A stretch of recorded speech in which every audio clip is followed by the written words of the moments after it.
దేవుని యొక్క మహా ఉన్నతమైనటువంటి కృపను బట్టి గడిచినటువంటి వారమునకు అనేక నిగూఢమైనటువంటి సత్యాలతో పాటుగా లేఖన సంబంధమైనటువంటి పాత్రలను కూడా జ్ఞాపకం చేసుకోవడానికి, ధ్యానించడానికి దేవుడు అత్యున్నతమైన కృప మనందరి పట్ల కూడా అనుగ్రహించాడు. యాకోబు గారి యొక్క 12 యొక్క సంతానంలో ఎంతమందిని పూర్తి చేసుకున్నాం మనం? 9 మందిని పూర్తి చేసుకోవడానికి దేవుడు కృప అందించాడు. అంటే మొత్తం ఆయనకి 12 మంది కుమారులు, ఒక కుమార్తె. కుమార్తె గురించి అయితే పరిశీలన నేను చేయబోను, కానీ ఈ నెల అంతా కూడా ఇంచుమించు ఈ కుమారుల గురించి ధ్యానాలు అయితే కొనసాగిపోతాయి. వచ్చి నెల నుంచి నేను ఆల్రెడీ చెప్పాను కదా, ఏ పార్టీ అయితే వస్తుందో ఆ పార్టీ అనుగుణమైన రీతిలో వాక్యం మారే అవకాశం కూడా ఉంటుందని చెప్పాను. ఒకవేళ రాకూడని వ్యక్తులు వస్తే ఎందులోకి వెళ్తానో కూడా మీకు అందరూ కూడా చెప్పడం జరిగింది. అన్నీ కూడా దేవుని యొక్క రాకడ గుర్తులుగా మనం భావించాలనే విషయం కూడా చెప్పడం జరిగింది. ఏదైనప్పుడు కూడా లేయా గారికి మొట్టమొదటిగా 4 కుమారులు పుట్టారు. యాకోబు గారి యొక్క మొదటి భార్య అయిన లేయా గారికి 4 కుమారులు పుట్టారు. ఈ 4 కుమారులు పుట్టిన తర్వాత ఆమె యొక్క కానుపు ఉడిగిపోయేను అని ఉంది. అయితే చెల్లెలైనటువంటి రాహేలు గారికి పిల్లలు లేరు. పిల్లలు లేకపోతే రాహేలు యొక్క దాసి అయినటువంటి బిల్హాని పిలిచి, ఇదిగో నా పక్షాన నాకు బదులుగా నువ్వు బిడ్డలను కనాలి అని భర్త గారికి ఎప్పుడైతే ఇచ్చిందో, బిల్హా మూలంగా కూడా 2 కుమారులు కన్నారు.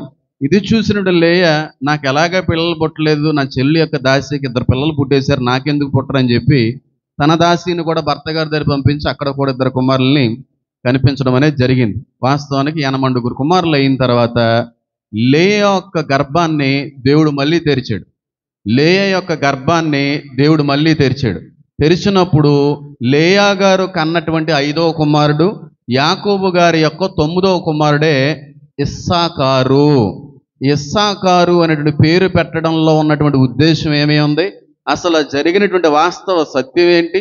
అసలు లేయా గారి యొక్క కాను పుడుకుపోయినప్పుడు, గర్భం మూయబడినప్పుడు మళ్ళీ పిల్లలు పుట్టడం అనేది ఏ విధంగా జరిగింది అనేటువంటి పరిశీలన కానీ మనం చేసినట్టయితే, ఈరోజు ఆదికాండం 30వ అధ్యాయము ప్రధానమైన ప్రాముఖ్యమైనటువంటి విషయంగా కన్నా మనం చూసినట్టయితే ఆ చోట ఒక చక్కటి మాట కనబడతా ఉంది. ఆదికాండము 30వ అధ్యాయము 18వ వచనం చదివితే అక్కడ మాట ఉంది, చదవండి. లేయా, నేను నా పెనిమిటికి నా దాసినిచ్చినందున దేవుడు నాకు ప్రతిఫలము దయచేసననుకొని అతనికి ఇస్సాకారు అనేటువంటి పేరు పెట్టబడెను. లేయా గారికి ఉన్నటువంటి అలవాటు ఏంటి అని అంటే, ఏ కుమారుడు పుట్టినా సరే ఏదో ఒకటి అనుకుని పేరు పెట్టడం అనేది ఈవిడి యొక్క ఆనవాయితీ, ఈవిడి యొక్క అలవాటుగా మారిపోయింది. మరి ఇస్సాకారు పుట్టినప్పుడు కూడా ఈవిడ ఏదో ఒకటి అనుకుని ఆ పేరు పెట్టి ఉండాలి కదా. మరి ఆవిడ ఏం పేరు పెట్టిందనంటే, నా దాసిని నా భర్తకి ఇచ్చినటువంటి కారణాన్ని బట్టి నా దేవుడు నాకు ప్రతిఫలం ఇచ్చాడు అని అనుకుని పెట్టిన పేరంట. అసలు జ్ఞానం ఉన్న మాట అంటారా దాన్ని? సొంత భర్తకే తన దాసిని ఇవ్వడం వల్ల దేవుడు ఎందుకు సంతోషిస్తాడో, సొంత కట్టుకున్నటువంటి భర్తని మరొక స్త్రీకి ఇవ్వడాన్ని బట్టి దేవుడు హర్షిస్తాడా? దేవుడు అందుని బట్టి మళ్ళీ తిరిగి ప్రతిఫలం అనేటువంటిది ఇస్తాడా? పొరపాటును కూడా ఇవ్వడు. కాబట్టి ఇలా అనుకుంటా ఉంది, నా భర్త గారికి ఒక దాసిని నేను ఇచ్చాను గనక దానికి తగినటువంటి ప్రతిఫలాన్ని దేవుడు నాకు అనుగ్రహించాడేమో అని అనుకుని పెట్టిన పేరే చెప్పండి, ఇస్సాకారు. ఇస్సాకారు. కాకపోతే దేవుడు ఏ విధంగా కూడా అట్టి ప్రతిఫలాలు ఇవ్వడానికి ఇష్టపడ్డాడు. దేవుడు ఘోషించేటువంటి విషయాన్ని ఈవిడు సంతోషిస్తాడేమో అని అనుకుంటా ఉంది. కొంతమంది అలాగే అనుకుంటారు కదా, చేసే పనులన్నింటిలో కూడా దేవుడి యొక్క హస్తం ఉంది అని అనుకుంటూనే దేవుడు చాలా సంతోషిస్తున్నాడు నేను చేసే పనిని బట్టి, నేను చేసేటువంటి క్రియని బట్టి, నా పనిపాట్లను బట్టి దేవుడు ఆనందిస్తున్నాడు అని అనుకుంటూ ఉంటారు. కానీ వాస్తవానికి ఆనందించడు ఆ పనులను బట్టి. కానీ వీళ్ళు అనుకుంటారు నేను చేసిన పనిని బట్టి దేవుడు హర్షిస్తూ ఉన్నాడని. కానీ వీళ్ళకి తెలియని విషయం ఏంటంటే, ఆ కారణాన్ని బట్టి పొరపాటును కూడా దేవుడు ఏం చేయడు, ఆనందించేటువంటి అవకాశం ఉండనే ఉండదు. అయితే ఇంతకీ వాస్తవానికి జరిగినటువంటి విషయం ఏంటండి అని ఆలోచన చేస్తే మనందరికీ ఇందాక తెలిసినటువంటి విషయమే ఏంటండి. తీసేయండి మరి, నాకు డిస్టర్బెన్స్ కదా వాక్యానికి, అవన్నీ ముందు చూసుకోవాలి కదా.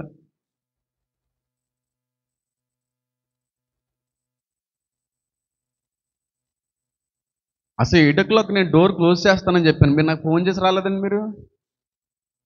8 డోర్ క్లోజ్ అయిపోతాం, మేము లేట్గా వస్తే మాత్రం తలుపులు తీవి సార్, నేను ముందే చెప్తున్నాను.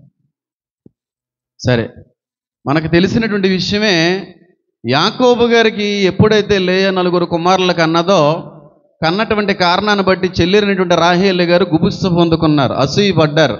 ఆ అక్కకి పిల్లలు ఉన్నారు కానీ నాకు మాత్రం పిల్లలు లేకపోయారు అనేటువంటి కారణాన్ని బట్టి అసూయ పడి తన దాసిని భర్తకి ఇచ్చి ఆయన మూలంగా 2 కుమారులకి అన్నది. ఆవిడ చూసి అసూయపడి లేయా గారు కూడా దాసిని ఇచ్చి ఇంకొక 2 కుమారులకి అన్నది. తర్వాత లేయా గారి గర్భం అంతా కూడా తెరవబడిన తర్వాత మరొక చక్కటి కుమారుడికి జన్మనిచ్చిన తర్వాత ఆ వ్యక్తికి ఇస్సాకారు అని పేరు పెట్టబడింది. చాలా సంతోషమే, ఎవరు కాదన్నారు. అయితే జరిగిన విషయం ఏంటంటే, ఒకానొక రోజున గోధుమల యొక్క కోత కాలములో లేయా గారు కన్నటువంటి మొట్టమొదటి కొడుకున్నాడు చూడండి, ఆ వ్యక్తి పేరు రూబేను. ఆ వ్యక్తి పొలంలోకి వెళ్ళి గోధుమల యొక్క కోత కాలంలో గోధుమలన్నిటినీ కూడా సేకరించేటువంటి సమయంలో ఆ వ్యక్తికి ఒక చెట్టు కనబడింది. ఆ చెట్టు పేరే పుత్రదాత వృక్ష ఫలములిచ్చు చెట్టు. వెంటనే ఆ కుమారుడికి ఒక ఐడియా వచ్చేసింది, మా అమ్మ ఎప్పటి నుంచో పిల్లలు కావాలని అనుకుంటుంది కదా, అయితే మా అమ్మగారికి పిల్లలు పుట్టట్లేదు కదా, 4 పిల్లలు పుట్టి ఆగిపోయింది కదా, డాడీ గారు చూస్తేనేమో దూరంగా ఉంటా ఉన్నారు, నా అమ్మగారినేమో లెక్క చేయట్లేదు, అమ్మకేమో ఇంకా పిల్లల్ని కనాలనే ఆశ అయితే అమ్మకి ఎక్కువ రీతిలోనే ఉంది, కాబట్టి మా అమ్మగారికి ఉపయోగపడతాయి అనేటువంటి కారణాన్ని బట్టి ఆ గోధుమల యొక్క కోత కాలానికి పంట పొలంలోకి వెళ్ళినటువంటి ఈ రూబేను తల్లి మీద ఉన్నటువంటి ప్రేమను బట్టి కొన్ని పళ్ళు తీసుకుని వస్తాడండి. వాటిని పుత్రదాత వృక్ష ఫలములు అంటారు. అంటే ఆ వృక్ష ఫలాలు కానీ తింటే మగవాళ్ళు పుడతారనేది ఒక నమ్మకం వాళ్ళకి. నిజానికి పుట్టారా లేదా అనేది నాకు తెలియదు, కానీ ఆ నమ్మకం అయితే ఆ వ్యక్తిలో కనబడింది. పుత్రదాత వృక్ష ఫలములని ఎవరు తీసుకుని ఇచ్చాడు? లేయా గారి యొక్క మొదటి కుమారుడైన రూబేను లేయా గారికి ఇచ్చారు. అమ్మా బాధపడకో, ఏడవకమ్మా, నువ్వు ఇంకా పిల్లలు కనాలని, నాకు ఇంకా తమ్ముళ్ళని అందించాలని, నాన్నగారికి ఇంకా సంతానాన్ని నువ్వు అందించాలని ఆశ అయితే ఉంది, కానీ నీ గర్భం ఉడిగిపోయింది కనుక, కానుపు ఆగిపోయింది కనుక ఈ వృక్ష ఫలాలు తిలితన్ని ఖచ్చితంగా నీ గర్భం మళ్ళీ తెరవబడుతుంది, ఖచ్చితంగా మరొక మగ కుమారుడిని నువ్వు కంటావని చెప్పి కుమారుడు లేయా గారికి పళ్ళనిస్తాడు. ఈ పళ్ళు ఇచ్చినప్పుడు రాహేలు అనేటువంటి చెల్లి చూస్తుంది. వాస్తవానికి రాహేలుకి అప్పటి వరకు పిల్లలే లేరు. తన దాసి అయినటువంటి బిలహాతో కన్నటువంటి 2 కుమారులు తప్ప పిల్లలు లేరు. అప్పుడు ఈ చెల్లి ఏమంటదంటే అక్క దగ్గరికి వచ్చి, నాకు కూడా ఈ పళ్ళు ఇవ్వి, నాకు కూడా ఈ అవసరం ఉన్నాయి అని అన్నప్పుడు లేయ అంటదే, ఒకప్పుడు నా భర్తను దొంగిలించో, ఇప్పుడు నా పళ్ళు కూడా దొంగిలిస్తావా అని అంటే చెల్లి అంటదే, ఈరోజు నా భర్తని, లేదంటే నీ భర్తను నీతో గడపడానికి పంపిస్తాను, నాకు ఇస్తాను అని అంటే లేయ కన్విన్స్ అయిపోద్ది, కాంప్రమైజ్ అయిపోద్ది. అమ్మో, నా భర్త నాకు దూరం అయిపోయాడు కదా, నిన్న కూడా మాట్లాడాను, నా భర్త నాతో కాపురం ఉంటాడేమో అని అనుకొని. అంటే యాకోబు గారు లేయ గారితో ఏం చేయట్లేదు, కాపురం ఉండట్లేదు. భర్త గారికి భార్య గారికి మధ్యన వ్యత్యాసం అనేది, ఆ దూరం అనేది పెరిగిపోయింది. ఎవరి దగ్గర ఉంటున్నారంటే రాహేలు గారి దగ్గర ఉంటున్నారు. కాబట్టి అక్కడ కానుపు ఉడిగిపోయింది అంటే గర్భం మూయబడిందని కాదు, భర్త గారు భార్య గారు యొక్క సంసార ధర్మం అనేది జరగట్లేదు. భర్త గారు లేయ గారి దగ్గర రావట్లేదు.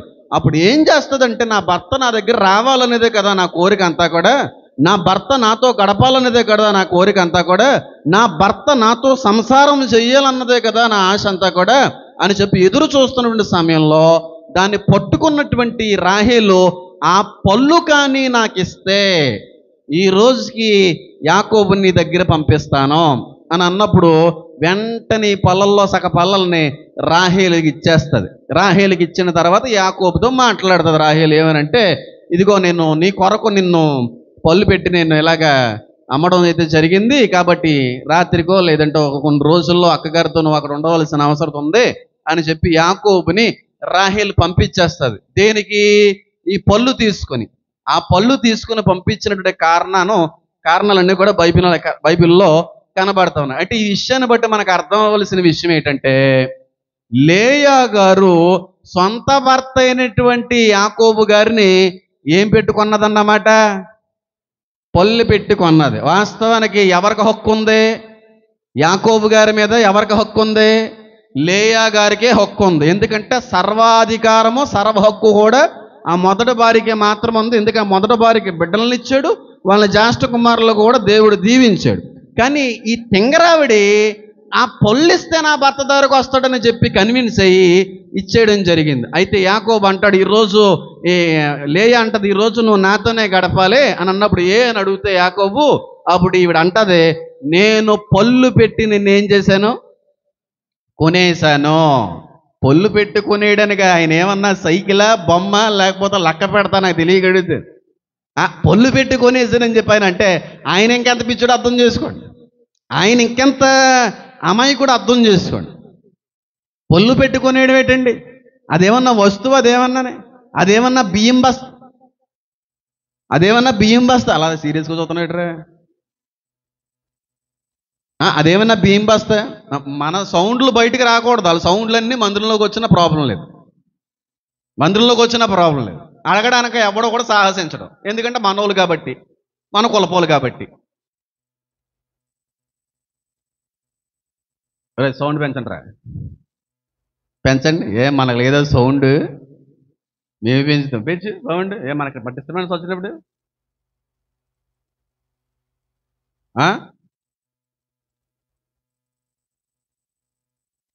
చాలే. కాబట్టి సెల్ల కాదండి, బయట నుంచి వస్తున్న ఆ కుర్ర అంటే మీరు. నాకు ఎడిటింగ్ ఉంది, అయితే ఈ వీడియో 3 నాకు చాలా వర్క్ అయిపోతాను అవసరం ఈరోజు. సరే, నేను అడుగుతున్నాను, సొంత భర్తని పల్లెట్టు కొనుక్కోవడం ఏంటి? ఉంటారు అలాంటి ఆడవాళ్ళు, అలాంటి భార్యలు ఉంటారా? కొనేసాను నిన్ను అనే భార్యలు ఉంటారా? ఉండరా? ఏమో లోకంలో అయితే మాత్రం నా జీవితంలో చాలామంది ఎదురైనటువంటి వ్యక్తుల్లో కొంతమంది యొక్క జీవితాన్ని కూడా చదివాను. ఏదో భార్య భర్తలకు ఏదో ఇద్దరికి మధ్యన ఏదో గొడవ అనేది జరిగింది, ఏదో రకమైన వైరం అనేటువంటిది కలిగినప్పుడు ఎవరు కన్విన్స్ అవ్వాలి? భర్త గారి దగ్గర వెంటనే భార్య గారి కన్విన్స్ అవ్వాలి. కన్విన్స్ అవ్వకపోగా గొడవ రైజ్ అవుతున్నటువంటి సమయంలో భార్య గారు అన్నారంటే, నిన్ను నేను డబ్బులు ఎట్టుకొనేసాను కాబట్టి నువ్వు నేను చెప్పినట్టుగానే వినాలి. ఎంత పెట్టుకునేసావని చెప్పి భర్త గారు అడిగితే భార్య అంటున్నారంటే, 10 లక్షల కట్నం ఇచ్చి నిన్ను ఏం చేశాను, నేను కొనేసాను. నిజంగా మాట చెప్తున్నాను చూడండి, కట్నం తీసుకున్నటువంటి పరిస్థితుల్లో ఒకవేళ మీరు ఉంటే మీ భార్యలు మిమ్మల్ని కొన్న దానితోనే సమానం. కట్నం అడిగిన వాడు గాడిదని చెప్పి టీవీ నైన్లు చెప్తూ ఉంటారు. కట్నం అడిగేటువంటి వాడు క్రైస్తవుడు కాదని బైబిల్ చెప్తూ ఉంటుంది. నిజానికి తప్పేం లేదు. నిన్ను కొన్నది నీ భార్యే. కట్నం పెట్టి కొన్నావంటే నువ్వు రోడ్డు మీద బర్రెవో లేకపోతే మేకవో నీకే అర్థం అవ్వాలి. కట్నాలు అడగకుండా. నా సంఘ సహవాసంలో ఉన్నటువంటి బిడ్డలు కానీ పెళ్ళిళ్ళు చేసుకునేటువంటి సమయం వచ్చినప్పుడు ఫ్రీగా చేసుకోగలిగితే చేసుకోండి, లేకపోతే పెళ్ళి పెటాకులు ఏమి లేకుండా ఉండిపోండి. అంతేగాని కట్నాలు అడిగి దేవుడి యొక్క పరువు, క్రైస్తవం యొక్క పరువు తీయడానికి వీలు లేదు. కట్నం అడిగేవాడు గాడిది కాదు, వాడు అసలు క్రైస్తవుడే కాదు.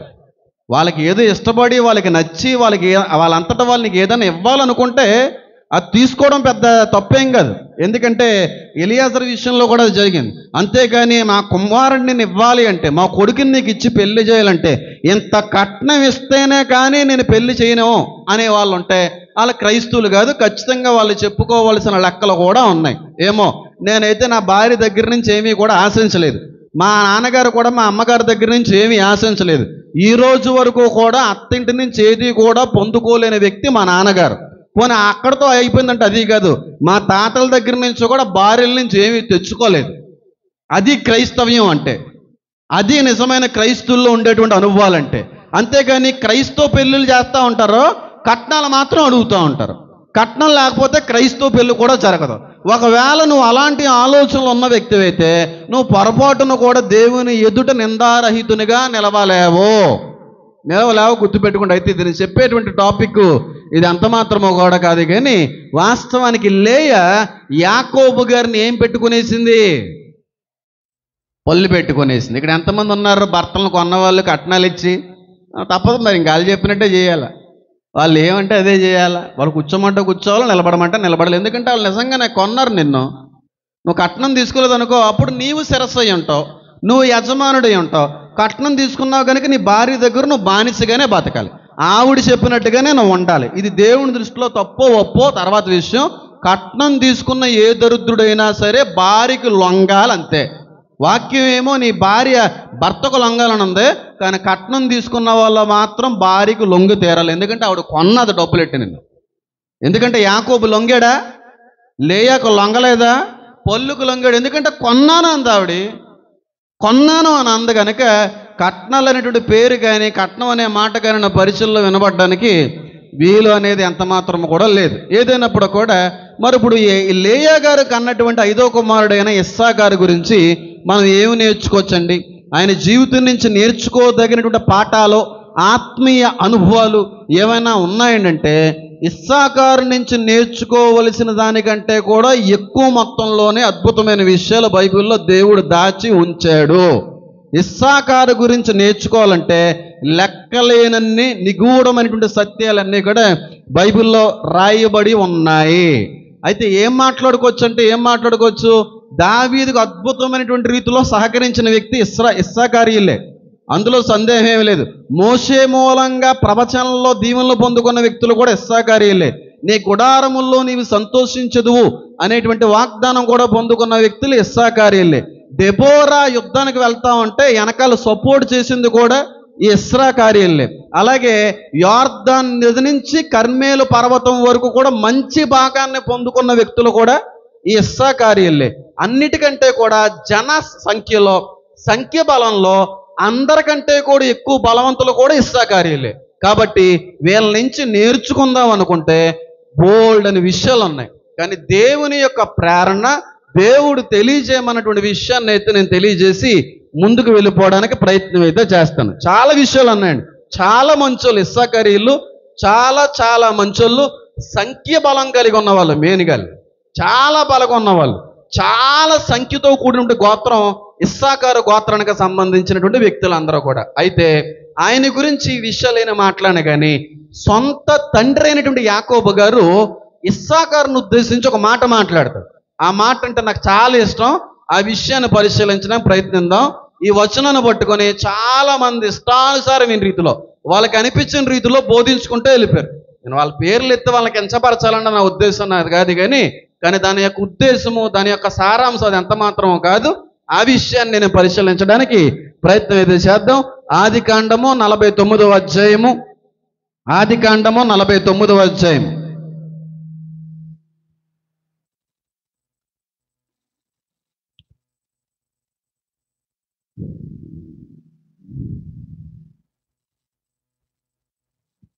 పద్నాలుగో వచనం. ఇస్సాకారు 2 దొడ్ల మధ్యను పండుకొని ఉన్న బలమైన గార్ధబము. ఎవరు ప్రవచిస్తూ ఉన్నారు, ఎవరు దీవిస్తూ ఉన్నారంటే తండ్రి అయిన యాకోబు ఇస్సాకారును ఉద్దేశించి మాట్లాడుతూ ఉన్నాడు. ఇస్సాకారు అనేవాడు 2 దొడ్ల మధ్యన పడుకొని ఉన్న బలమైన గార్ధబము వంటి వాడు. ఒకప్పుడేమో గాదు ఎవరితో పోల్చబడ్డాడు చెప్పండి? ఆడసింహముతో పోల్చబడ్డాడు. దాను ఎవరితో పోల్చబడ్డారు? కట్లపాముతో పోల్చబడ్డారు. దాన్నేమో కట్లపాముతో పోల్చాడు తండ్రి గారు. దాన్నేమో పొంచి ఉన్న ఆడసింహము వంటి వారని దాన్ని ఉద్దేశించి మాట్లాడాడు. కానీ ఇక్కడ ఇస్సాకారుని తండ్రి ఉద్దేశించి పోల్చి మాట్లాడుతున్నటువంటి జీవి ఏంటో తెలుసా? గాడిద. గార్ధబము అనగా గాడిద, పంది కాదు. పంది అనుకుంటారు చాలా, గాడిద. రీసెంట్గా కూడా ఎవరో నాకు తెలియని వ్యక్తి నాకు ఫోన్ చేసి మెసేజ్ చేసినట్టున్నారు. దీన్ని ఏమంటారని చెప్పి అప్పుడు కూడా చెప్పడం అనేది నాకు గుర్తుంది. గార్ధబము అనేటువంటిది గాడిద. గాడిదతో ఎందుకు ఇస్సాకారు పోల్చబడ్డాడో తండ్రి మాట్లాడుతూ ఉన్నాడు. 2 దొడ్ల మధ్యన పండుకొని ఉన్న గాడిది వంటివాడు, బలమైన గాడిద వంటివాడు అని చెప్పి, అంటే లోతు పరిశీలన చేయను, దాని గురించి ఎక్కువగా కూడా మాట్లాడవలసినంత అవకాశము అవసరత మీకు లేదు కనుక దాని గురించి మాట్లాడండి. కానీ వాస్తవానికి గాడిద దేనికి ఉపయోగపడతా ఉంటుంది? 2 దొడ్ల మధ్యన అనేది వదిలేయండి, అది మీకు అవసరం లేదు. కానీ అసలు గాడిద దేనికి ఉపయోగిస్తూ ఉంటారు? దేనికి చెప్పాలి? బట్టల మూటలు పట్టుకెళ్ళడానికి, అడ్డమైన సాకిరీ చేయడానికి గాడిద బాగా ఉపయోగపడుతూ ఉంటుంది. అందుకే గాడిద పాలు తాగుతూ ఉంటారు. ఎందుకంటే గాడిద అంత బలం వచ్చేస్తుందని చెప్పి. గాడిద రక్తాన్ని తాగే వాళ్ళు కూడా ఉన్నారు. లీటర్ ఎన్నో 100 ml ఎంతో 500కి ఎంతకో కొని తాగేసిన వెంటనే మళ్ళీ ఎంత దూరం పరిగెట్టాలంటే ఎన్నో కిలోమీటర్లు పరిగెట్టాలంట. ఒకవేళ పరిగెట్టకపోతే పంది పిల్లగాడు అక్కడే గుండాగి చచ్చిపోతారు. ఎందుకంటే అంత వేడి ఉంటుంది, అంత స్పీడ్ కొట్టుకుంటూ ఉంటుంది గాడిద యొక్క గుండెకి.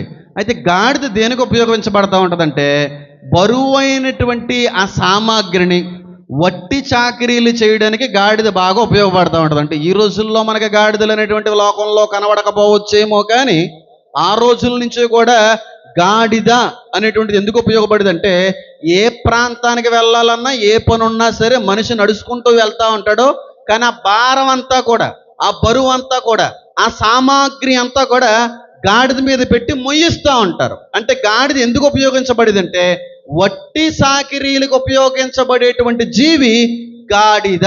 అయితే ఇక్కడ ఇస్సాకారు 2 దొడ్ల మధ్యన పండుకొని ఉన్న గాడిది వంటివాడు. అంటే ఇస్సాకారు వట్టి సాకిరీ చేయడంలో ఆయన ప్రత్యేకమైన వ్యక్తి అన్నమాట. ఇస్సాకారుకి దేవుడు అన్నీ ఇచ్చాడు, ఆస్తి ఇచ్చాడు, అంతస్తు ఇచ్చాడు, బంగారం ఇచ్చాడు, ప్రాంతం ఇచ్చాడు, భూమి ఇచ్చాడు, శ్రేష్టమైనటువంటి భూభాగాలు అన్నీ కూడా ఇచ్చాడు. కానీ అన్నీ ఇచ్చిన సంతోషం అయితే ఆయన జీవితంలో ఉంది, కానీ ఆయనలో లేనిది ఏంటంటే సుఖము. ఒక మాట మళ్ళీ చెప్తున్నాను చూడండి, సుఖం వేరు, సంతోషం వేరు. ఆస్తి ఉంది, అంతస్తు ఉంది, బంగారం ఉంది, బిల్డింగ్ ఉంది, వీటన్నిటిని బట్టి నీ కలిగేది సంతోషం కలుగుతుంది, కానీ వాటిని బట్టి ఏం కలగదో తెలుసా? సుఖం కలగదు. ఇస్సాకారు జీవితం అంతా కూడా అలాగే కనబడతా ఉంటుంది. ఇస్సాకారు వంటలు చేసేటువంటి గోత్రంలో ఉన్నవాడు, చాలా వెట్టి చాకిరీలు చేసేవాడు. ఏ పని వచ్చినా సరే ఇస్సాకారీలే బలంగా వాడబడతా ఉండేవారు. ఏ పని వచ్చినా సరే ఇస్సాకారుల హస్తం లేకుండా జరిగేది కాదు. ఒకానొక సమయంలో దావీదు కూడా వంట సామాగ్రిని, వంట పదార్థాలని సిద్ధపరిచింది కూడా ఇస్సాకారు గోత్రానికి సంబంధించిన వారే. ఇస్సాకారీలు, జెబులీనీలు కూడా. అంటే వట్టి సాకిరీలు చేయడం అంటే ఇంక వీళ్ళకి అలవాటు అయిపోయిందన్నమాట. ఎందుకంటే బలిష్ఠులు, బలమైన వాళ్ళు, సంఖ్యబలం కూడా ఎక్కువగా కనబడతా ఉంది కనుక దేవుడు అన్నీ ఇచ్చాడు, కావలసినవి అన్నీ ఉన్నాయి, కానీ సాకిరీ మాత్రం గొడ్డు కంటే కూడా భయంకరమైన సాకిరీ చేసేవాళ్ళు. అంటే 2 దొడ్ల మధ్యన, అంటే రెండింట్ల మధ్యన కూడా ఏం చేసేవాడు అన్నమాట? ఈయన పని చేయడమే ఈయన నియమింపబడినటువంటి పని, భారం, ఉద్దేశం అన్నట్టుగా కనబడతా ఉంటుంది. వాస్తవానికి ఇస్సాకారులు లాంటి జీవితాలు చాలా మంది జీవితాల్లో కనబడతా ఉంటాయి. ఇస్సాకారులు లాంటి అనుభవాలు చాలా మంది జీవితంలో కనబడతా ఉంటాయి. కొట్టు సాకిరీ చేస్తూ ఉంటారు, అటు ఆఫీసులోనే కష్టపడతా ఉంటారు, ఇంటికి వచ్చిన తర్వాత ఇంటి దగ్గర కూడా కష్టపడతా ఉంటారు. అటు వ్యవసాయంలో కష్టపడతా ఉంటారు, ఆ వ్యవసాయంలో కష్టపడి వచ్చి ఇంటికి వచ్చిన తర్వాత రెస్ట్ ఉంటుందంటే రెస్ట్ ఉండదు. ఇంటి దగ్గర కూడా గొడ్డు కంటే కూడా, గాడిద కంటే కూడా భయంకరమైన సాకిరీ చేసేటువంటి వ్యక్తులు కొంతమంది ఉన్నారు. ఒకవేళ ఇస్సాకారులో ఉన్నటువంటి ఈ పద్ధతులు, పనుల్లో నీవు కూడా ఉన్నట్టయితే ఈరోజు దేవుడు నీతోనే మాట్లాడతాడు, అందులో సందేహం అయితే లేదు. ఇస్సాకారు వెట్టి పనులు, గొడ్డు సాకిరీ, గాడిద పని అంతా కూడా చేసేవాళ్ళు. ఏదొచ్చినాలే, ఏదొచ్చినా సరే ఇస్సాకారీలను పిలండి, ఏదొచ్చినా సరే ఇస్సాకారులు ఇక్కడ కనబడాలి, ఏదొచ్చినా సరే ఇస్సాకారులకి పని అప్పచెప్పండి. ఇస్సాకారీలారా మీరు భోజనాన్ని సిద్ధపరచు, మీరు అది చేయాలి. ఇంకా వట్టి సాకిరీ చేసేటువంటి వ్యక్తులు ఉన్నారంటే ఇస్సాకారీలు. అందులో వీళ్ళు బలిష్ఠులు, సంఖ్యబలం కూడా అపరిమితమైన రీతిలో ఉన్నటువంటి వ్యక్తులు. కాబట్టి మనకు అర్థం అవ్వాల్సిన విషయం ఏంటంటే ఇస్సాకారు వంటి జీవితాలు కొంతమంది కనబడతా ఉంటాయి. వాళ్ళ జీవితంలో ఆస్తి ఉంటుంది, అంతస్తు ఉంటుంది, డబ్బు ఉంటుంది, బంగారం ఉంటుంది, అన్నీ ఉంటాయి, కానీ వాళ్ళ జీవితాల్లో ఏమంటో తెలుసా? సుఖపడే యోగం ఉండదు. అన్నీ ఉంటాయి, బోల్డంత బంగారం, బోల్డంత ఆస్తి, బోల్డంత అంతస్తు, చేతి నిండా రాబడి, లెక్కలేనంత దీవెన, కానీ వాళ్ళు సుఖపడ్డానికి మాత్రం వీలు లేకుండా పోయింది. వీళ్ళకి ఏం తక్కువ, ఎలాంటి భాగం ఇచ్చాడండి? యోర్దాను నుండి కర్మేల వరకు కూడా ఈ భాగం అంతా కూడా వేలదే. హాయిగా పడుకోవడం తప్ప ఏం పర్లేదు వీళ్ళకి, కానీ పని వస్తే మాత్రం సాకిరీ మాత్రం మామూలుగా ఉండేది కదా. ఒకవేళ నీ జీవితం కూడా అటు రీతిలో కనబడతా ఉందా? 2 పనుల మధ్యలో నలుగుపోతా ఉన్నావా? అటు ఆఫీసులోనూ పని చేస్తూ ఇంటికి వచ్చిన తర్వాత కూడా పని చేయవలసిన పరిస్థితుల్లోని జీవితం అంతా కూడా నిమగ్నం అయిపోయిందా?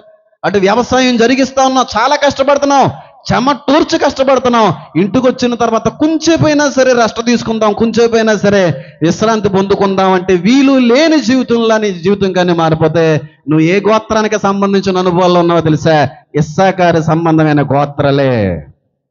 నిజం, కొంతమంది జీవితంలో అన్నీ ఉంటాయండి పాపం, సుఖపడడానికి ఆనందించడానికి సుఖం అనేది కనబడదు. చాలామంది ఇలాగే ఆస్తిని చూసి, డబ్బును చూసి, అంతస్తును చూసి ఆ ఇంటికి వెళ్తే మన పిల్ల బాగుంటుంది, అలాంటి వాడు చేస్తే మా పిల్లల జీవితాలు బాగుంటాయి అనుకుంటారు. కానీ ఆస్తి, ఇల్లు, అంతస్తు చూసి కానీ పిల్లల్ని ఇచ్చామనుకో అక్కడ గొడ్డు చాకరీ చేయాలి. ఆస్తులను చూసి, అంతస్తులను చూసి ఈ రోజుల్లో ఎవరో పెళ్లి చేయట్లేదు. ఇంతకే చేసుకునేటువంటి వ్యక్తికి ఎవరన్నా ఉన్నారా, ఎవరు లేకుండా ఏకాకిలా ఉన్నాడా? ఏకాకిలా ఉంటేనే చేస్తున్నారు. ఓ ముసలి తండ్రి ఒక ముసలమ్మ ఉందనుకో అసలు చేయట్లేదు, ఎన్ని కోట్లు ఇచ్చినా సరే. నిజమే విషయం, అది లేని మాట ఏం మాట్లాడతలేదు. ఒకప్పుడు పెళ్ళిళ్ళు వేరేగా ఉండి, కానీ ప్రస్తుతం పెళ్ళిళ్ళు సంబంధాలు సెట్ అయ్యే ముందు పెళ్లి కొడుకు మంచోడా, ఉద్యోగం ఉందా, ఆస్తి ఉందా, అంతస్తు ఉందా, బంగారం ఏమన్నా వెనకేసుకొచ్చాడా అనే దానికంటే కూడా ఇప్పుడు వీడితో పాటు వీడితో ఎంతమంది ఇంట్లో ఉంటారో, ఆడబడుచు ఉంటుందా, ముసలిది ఏమన్నా ఉంటుందా, లేదంటే ముసలోడు ఏమన్నా ఉంటాడా, మా ఇంటి ఆడపిల్ల వెళ్ళిన తర్వాత అక్కడ మళ్ళీ పని చేయవలసి వస్తుందని చెప్పి ఇలా ఎవరో లేకపోతేనే పిల్లనెత్తున్నారు. ఏమీ లేకపోతేనే చాలామంది ఆస్తి ఉందని, అంతస్తు ఉందని, అది ఉందని పెళ్లి చేస్తూ ఉంటారో, అన్నీ ఉన్నాయన్న సంతోషం అయితే ఉంటుంది, కానీ ఆ ఇంటిలో ఆడపిల్లకి ఏముండదు, సుఖం ఉండదు. గుడ్డుకు సాకిరీ పడుతూ ఉంటారు కొంతమంది ఆడవాళ్ళు. గొడ్డు కష్టాలు కనబడుతూ ఉంటాయి, అన్నీ ఉంటాయి. ఎంత కష్టపడుతుంటారు, అత్త దగ్గర పని చేయాలి, భర్త గారి దగ్గర పని చేయాలి, పిల్లల విషయంలోనే పని చేస్తూ ఉండాలి. ఇంక వీళ్ళ జీవితం ఏట్రా అంటే కష్టపడ్డం తప్ప సుఖపడే యోగం అనేది వీళ్ళ జీవితాలలో ఇంకెప్పటికీ రాదు అన్నట్టుగా కనబడతా ఉంటుంది. ఆస్తి అంతస్తుందని సంబరపడకండి, ఏమున్నా లేకపోయినా సుఖపడే యోగం ఉంటే చాలు. ఏమన్నా లేకపోయినా హ్యాపీగా కొంచెంసేపు రెస్ట్ తీసుకునే లైఫ్ ఉంటే చాలండి. ఎంత ఉంటే ఏం లాభం అండి, ఎంత ఉంటే ఏం లాభం, ఏం సుఖం వస్తుంది? రెస్ట్ లేని లైఫ్ ఉంటే అంత పోతే అంత. ఇలా రెస్ట్లెస్ లైఫ్ల్లో చాలామంది నిమగ్నం అయిపోయారు. ఆఫీసులో గొడ్డులా కష్టపడతా ఉంటాడు, ఆఫీసులో ఎంత కష్టపడతారంటే అంత కష్టపడతా ఉంటారు. ఇంటికి వచ్చిన తర్వాత కొంచెంసేపైనా సరే రెస్ట్ ఉండి పడుకుందాం అనుకుంటే ఆ ఇంటి దగ్గరికి వచ్చిన తర్వాత కూడా రెస్ట్ ఉండదండి కొంతమందికి. అదేం బతుకో తెలదు. మా అమ్మగారు అలాంటి వాళ్ళని ఉద్దేశించి మాట్లాడుతూ ఉంటుంటుంది ఒక్కోసారి. మా అమ్మ వాళ్ళ గురించి మాట్లాడుతున్న మా అమ్మ యొక్క పలుకు ఏంటంటే, కొంతమంది తలరాతలు ఇంకంతేరా, ఇంకా వంటగదినికే వాళ్ళ జీవితం అంతా కూడా పరిమితం, ఇంకా వాళ్ళ జీవితం అంతా కూడా వండడం పెట్టడం అన్నట్టుగానే ఉంటుందేమో, దేవుడు అలా రాస్తాడేమోరా అని అంటూ ఉంటుంది. కానీ వాస్తవానికి లేఖనాలు పరిశీలిస్తే కొంతమందిని వాటికే నియమిస్తూ ఉంటాడు దేవుడు. అంటే భూలోకంలో వ్యక్తులకు సుఖం అనేది లేకపోవచ్చు, కానీ పరలోకంలో మాత్రం అత్యున్నతమైన సుఖాన్ని దేవుడు అనుగ్రహించగలడు. గట్టిగా చప్పట్లు కొడుతూ దేవుని మహింపరుద్దాం. ప్రకటన గ్రంథంలో ఇస్సాకారీలకు సంబంధించి 12,000 మంది పరలోకంలో స్థాపింపబడ్డారు. ఈ రోజున లోకంలో కష్టపడుతున్నావా? అత్తింటి కష్టపడుతున్నావా? పెళ్లి చేసుకున్నందుకు సుఖం లేదండి, కష్టమే గొడ్డు సాకిరీ చేస్తున్నానని చెప్పి చాలాసార్లు నిట్టూర్పు పొందుకున్నాయేమో, చెమటంతా కూడా కారుస్తున్నాను కానీ ఎవరి దగ్గర కూడా విలువ లేదనేటువంటి బాధపడుతున్నాయేమో. ఈ లోకంలో నువ్వు ఎంతకైతే కష్టపడ్డావో నిత్య జీవంలో అంతగా నువ్వు ఆనందిస్తావు, బాగా గుర్తుపెట్టుకో, అందులో సందేహం లేదు. కానీ ఈ రోజున అటు రీతిలో లేవు. కష్టం గొడ్డు గాడిది కష్టమే. కొన్ని ఇంటికి వచ్చిన తర్వాత ఏమన్నా రెస్ట్ ఉంటుందా అంటే భర్త గారికి అదే ఉండదు. పాపం కష్టపడి వచ్చాడు ఆఫీస్ నుంచి, వ్యవసాయం అంతా కూడా చూసుకుని వచ్చాడు, ఇంటికి వచ్చిన తర్వాత కొంచెం రెస్ట్ ఇద్దామంటే ఏమి ఉండదు. ఈ ఆవిడ గారు ఏం చెప్తారు, ఏమండి గిన్నెలు కొంచెం దోవేయండి, ఆ బట్టలు కొంచెం మడతేయండి, లేకపోతే బీరువా కూడా సర్దేయండి. మరి సిగ్గుందా నాకు తెలియగలుగుతాను. మొగుడు బయట అంత కష్టపడి రక్తాన్ని చెమటగా మార్చి రూపాయి నీ చేతికి అందించి కష్టపడి వస్తే ఏమంటే కొంచెంసేపు రెస్ట్ తీసుకోండి అని అనకపోగా ఏమండి గిన్నెలు తోవేయండి. అలా భార్యలు కాదు, ఏమనాలని కొరిమి చెప్పండి, ఏమనాలి? బైబిల్లో లేదా దయ్యాలన్న పదం? మరి అలా చూస్తున్నారే, అలా ఉంటారండి కొంతమంది. మరీ దారుణంగా ఉంటారు కొంతమంది ఆడవాళ్ళు. అయితే ఎలా ఉంటారు అనుకుంటున్నాం? అమ్మగారు పొద్దున్నే లేకదో 11 గంటలు లెగుతుంది, భర్త గారు ఈ కాఫీ ఎక్కడ తేవాలి? బెడ్ దగ్గర తేవాలి. ఆవిడ భార్య అనిపించుకుంటుందా? కొరుగు దైవం అనిపించుకుంటుందండి? భర్త దగ్గరికి భార్య గారి కాఫీ టిఫిన్లు తీసుకొస్తారా? లేకపోతే భర్త గారే అమ్మ నువ్వు పడుకో నేను తెచ్చి పెడతానంటాడా? అన్నీ ఉన్నాయి కానీ భర్త జీవితంలో ఏమి లేకపోయింది, సుఖం లేదు. అలాంటి కోడల్లో అలాంటి ఆడపిల్లలకి పెళ్ళిళ్ళు అవి చేయకండి మీ బిడ్డలకి. గుణవతిని అందగత్తి అంటే కూడా మంచి మనసున్న వ్యక్తిని పెళ్లి చేయండి. భర్త గారిని గౌరవించేటువంటి బిడ్డలను పెళ్లి చేయండి. ఆస్తుంది కదా, అంత వస్తుంది కదా అంటే నీ పిల్లల్ని గుడ్డు కంటే కూడా గాడిద కంటే కూడా ఎక్కువగా ఉపయోగించుకునేటువంటి ఆడవాళ్ళు ఉంటారు. జాగ్రత్త. కష్టపడి వచ్చాడు కదండి ఆ మగోడు, అంత కష్టపడి వచ్చాడా, చెమటోరుచి వచ్చాడా, ఇంటికి వచ్చిన తర్వాత కొంచెం పడుకోండి, అన్నము భోజనం కూర అంతా వండిపోయిన తర్వాత మిమ్మల్ని లేపుతాను, లెగిసి వేడివేడిగా అన్నం తినండి అనే వాళ్ళకంటే కూడా గిన్నెలు తోమేయండి, పిల్లలకి వాషింగ్ చేసేయండి, లేకపోతే ఇంకోటి చేసేయండి. సిగ్గుండక్కర్లేదండి ఆడవాళ్ళకైనా తెలియగలుగుతాను. అంత కష్టపడి వస్తే మళ్ళీ ఒక రకమైన పని అప్పు చెప్తున్నావా? కొంతమంది జీవితాలు ఇంకా అలాగే ఉంటాయి. ఆఫీసులో కష్టం, ఇంటి దగ్గర కష్టం, వ్యవసాయంలో కష్టం, వ్యాపారంలో కష్టం. ఇంక వీళ్ళ జీవితంలో ఏముందంటే కష్టం, పని పని పని తప్ప ఇంకేమీ లేదు. ఇంకేం ఉండదు వాళ్ళ జీవితాల్లో. ఒకవేళ నీ జీవితం కూడా అలాగ అయిపోయిందేమో, నీ భార్య గారి చేతిలో కూడా నలిగిపోతున్నాయేమో, ఒకవేళ నీ భర్త చేతిలో కూడా నువ్వు నలిగిపోతున్నాయేమో, దాన్ని బట్టి విచారించొద్దు, కానీ ప్రార్థించి ఖచ్చితంగా నీ దేవుడు నీ జీవితాన్ని మార్చగలిగేవాడే. పడుతున్నావా కష్టం? ఈరోజు ఆఫీసులో కష్టపడి, బయట కష్టపడి ఇంటికి వస్తుంటే విలువ లేకుండా పోయింది. అంత కష్టపడి సంపాదించినా సరే నా భార్య దగ్గర విలువ ఉండదండి. అంత కష్టపడి సమటోర్చి సంపాదించినప్పుడు కూడా సొంత పిల్లలు కూడా నన్ను లెక్క చేయరండి. డబ్బులకైతే నేను అవసరం ఉంటాను తప్ప నేను ఎలాగున్నాం, నాన్నగారండి ఎలాగున్నారు, మీ ఆరోగ్యం ఎలాగ ఉంది, మీ పరిస్థితి ఎలా ఉంది అని చెప్పి అడిగేటువంటి పిల్లలు కూడా లేరని చెప్పి బాధపడుతున్నావా ఒక తండ్రిగా? నా పిల్లలని చెప్పుకోవడమే తప్ప ఏ రోజు కూడా నాకు సహకరించరండి, ఏ రోజు కూడా నాకు సహాయం చేయరండి. ఇంత కష్టపడుతున్నాడు కదా తండ్రి, ఏదో కొంచెం సహాయం అన్నా చేస్తే బాగుండని చెప్పి చాలాసార్లు ఎదురు చూసినటువంటి తండ్రి జాబుతో నేను కూడా ఉన్నానండి. నా బిడ్డలు ఎప్పుడూ కూడా నా కష్టాన్ని అర్థం చేసుకోలేకపోయారండి. నా పిల్లలు ఎప్పుడూ కూడా నా కష్టాన్ని, నా ప్రయాసని అర్థం చేసుకోలేకపోయారండి అనేటువంటి ఒక తండ్రిగా తల్లిగా ఉండిపోయేవేమో. నా తండ్రి గారు కూడా ఒకనొక సమయంలో ఇంత కష్టపడుతున్నాను కదా, ఎంతో కొంత కొంచెం సహాయం చేస్తే బాగుండే కదా అని అనుకునేవారేమో మా నాన్నగారు. మా నాన్నగారు అనుకున్నారో లేదో నాకు తెలదు, కానీ మా తాతయ్య గారు ఉప్పురామకృష్ణ గారు మాత్రం అనుకునేవారు, ఒరే ఖాళీగా తిరుగుతున్నా నాన్నగారికి వచ్చి కొంచెం సాయం చేయొచ్చు కదరా. ఆయనకి ఏమి నాకులా మొక్కమాటలే ఉండవు, ముక్కు మీద మాట్లాడతాడు ఆయన. వస్తానండి అనేవాడు, మళ్ళీ కనబడేవాడు కదండి. సహకరించాలి తల్లిదండ్రులకి, ఎంతో కొంత సహాయపడేటువంటి బిడ్డలుగా ఉన్నావా? అంతేకాని తండ్రి కష్టాన్ని, తల్లి కష్టాన్ని అనుభవిస్తున్నా కానీ ఎంతో కొంత సహాయాన్ని, సహకారాన్ని అందించే పిల్లలుగా ఉన్నారా? అస్సలు ఉండరు. అసలు లెక్కే ఉండదు కొంతమందికి. అయితే కష్టపడాలి. తల్లిదండ్రులు కష్టపడకపోతే ఎవరు కష్టపడతారో? కన్నా తర్వాత వాళ్ళే కదా మమ్మల్ని కష్టపడి పెంచాల్సింది అన్నట్టుగా ఉంటారు. ఇంకా తల్లిదండ్రులు ఏమైపోయినా పర్లేదు వాళ్ళకి.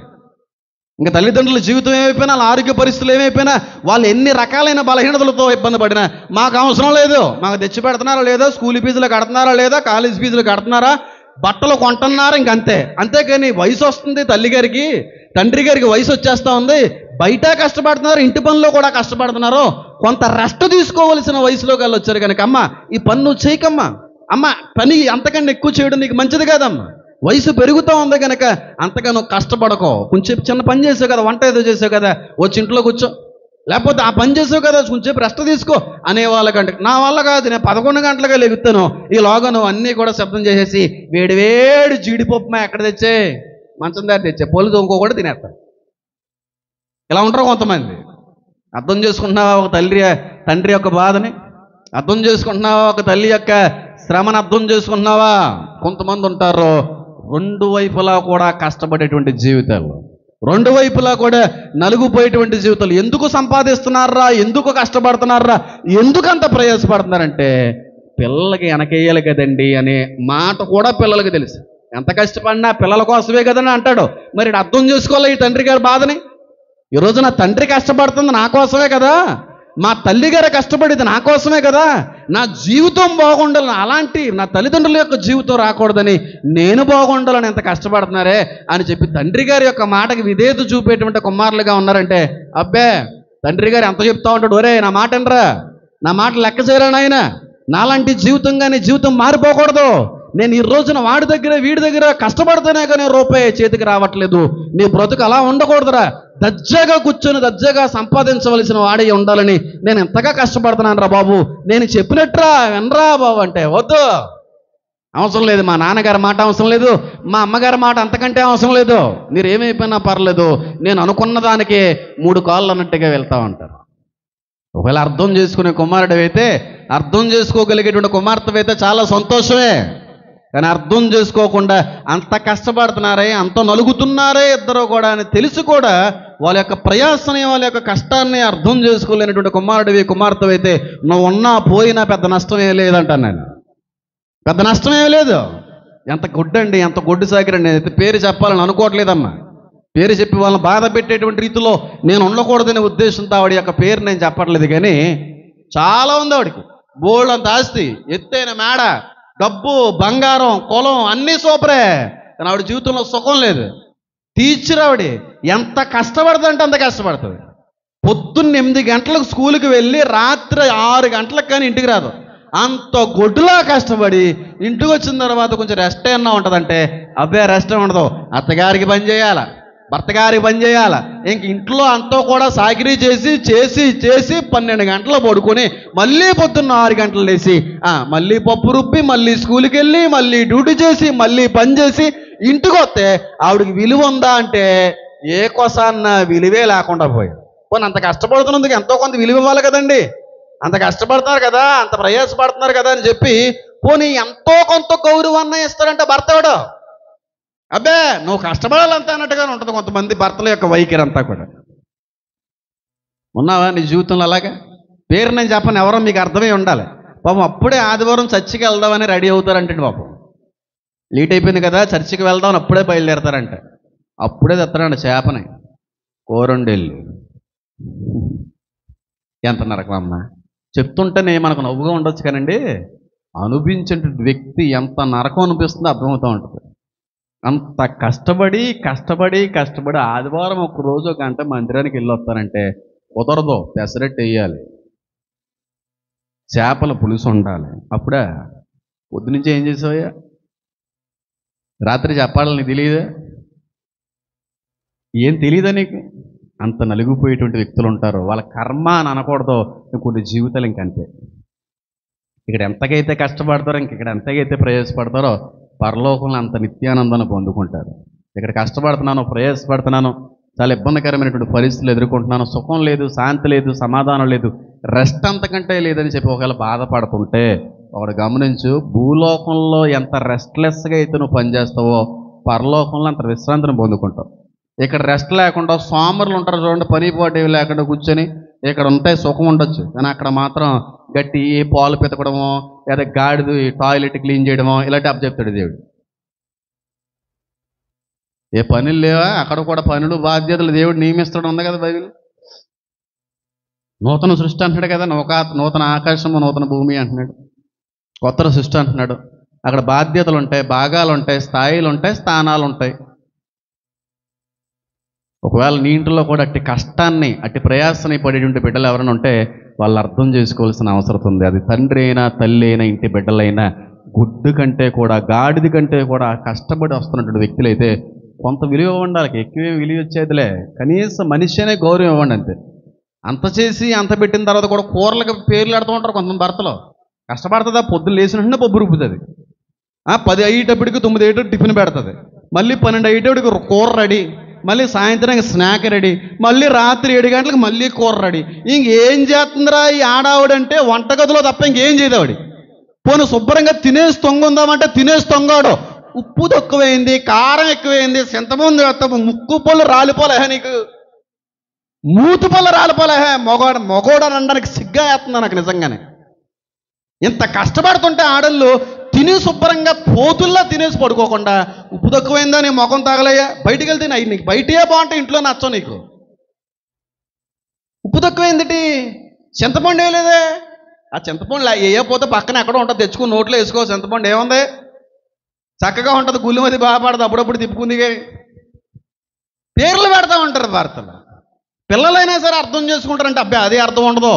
అయ్యో మా అమ్మ ఇంత కష్టపడుతుందే, మా అమ్మ ఇంత ప్రయాసపడుతుందే, పొద్దున్న నుంచి కూడా రాత్రి పడుకునేంత వరకు ఏం చేస్తుందిరా అంటే కష్టం కష్టం కష్టం తప్ప 1 గంట అలా వాల్చినటువంటి రోజు లేదండి. 1 గంట అలా మంచం మీద పడుకుని లెగిసి పని చేసుకోవడమే తప్ప ఎప్పుడూ కూడా రెస్ట్ తీసుకునే లైఫ్ లేదే మా అమ్మదని చెప్పి పోనీ ఏదో వండుతుంది. ఆ కష్టమో ప్రయాసో బాగున్నా బాగోపోయినా ఏదో వండుతుంది. అది తినేసి శుభ్రంగా పిప్పరబోతులా బయటికి వెళ్ళి డ్యాన్స్ చేయడమే తప్ప ఏమైనా చేసేది ఉందా?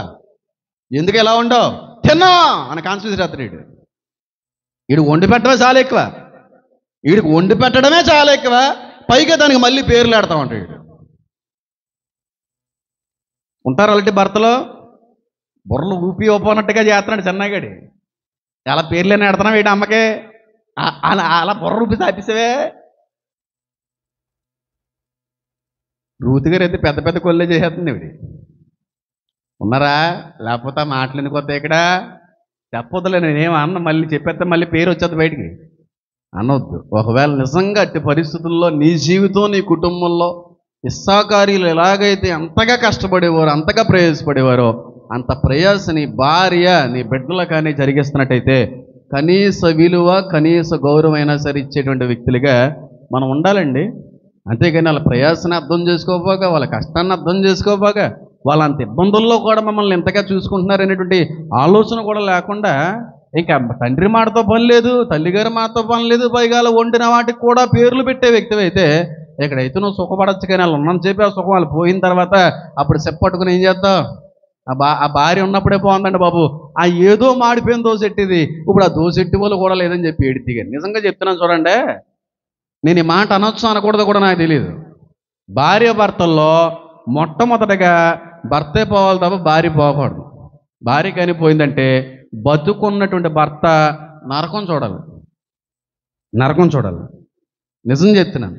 అయితే భర్త గారే పోవాలి తప్ప భార్య గారి కానీ ముందు పోయిందనుకో, కుక్క కంటే కూడా అధ్వానంగా చూస్తారు. వచ్చే కోళ్ళ సరైందో కాదో, ఒకవేళ పిల్లలు నేను చూసిన ప్రేమకి మళ్ళీ తిరిగి చూస్తారో లేదో తేలదో, ఇవన్నీ కూడా ఎదురవుతాయి. కనుక నిజంగా నేను చూసాను కాబట్టి చెప్తున్నానండి. కనీసం టీ పెట్టమ్మా అని అడగడానికి కూడా కొంతమంది మనసు రాదు, కొంత కోడలు. ఎందుకంటే పెట్టదు ఆవిడ. నీకేమన్నా రాసి పెట్టానా, లేకపోతే నువ్వేమన్నా నన్ను కొన్నావా, నీ కొడుకు పెట్టి నీకు పెట్టడానికి నేనన్నా అప్పనంగా ఏమన్నా అన్ని కోళ్ళు కూడా ఉన్నారు. ఆ ఉందని చెప్పే భార్య విలువ. ఆ భార్య పోయిన తర్వాత కనీసం టీ చుక్కలు కూడా నీ మంచం దగ్గరికి ఎవడ తేడా, కనీసం టీ చుక్కలు కూడా తేడా. అప్పుడు అంతేగాని ఈరోజు దోసేయి, ఈరోజు పప్పు ఆవడేయి, ఈరోజు పచ్చిపులి సెట్టు, ఈరోజు చికెన్ ఏపిడి చేయి అని అంతేగాని గోప పగల కూడా ఎత్తనంటది కోళ్ళు.